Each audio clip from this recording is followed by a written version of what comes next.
يا أيها الذين آمنوا إذا لقيتم فئة فاثبتوا واذكروا الله كثيرا لعلكم تفلحون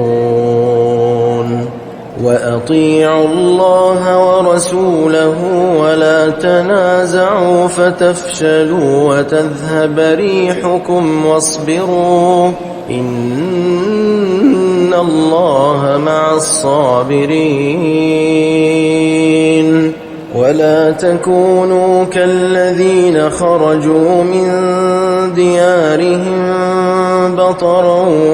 ورئاء الناس ويصدون عن سبيل الله والله بما يعملون محيط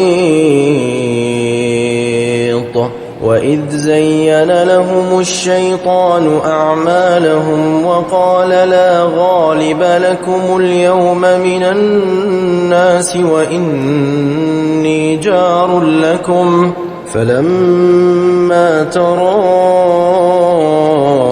الفئتان نكص على عقبيه وقال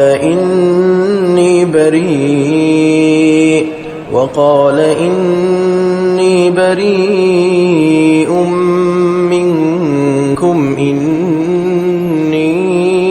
أرى ما لا ترون إني أخاف الله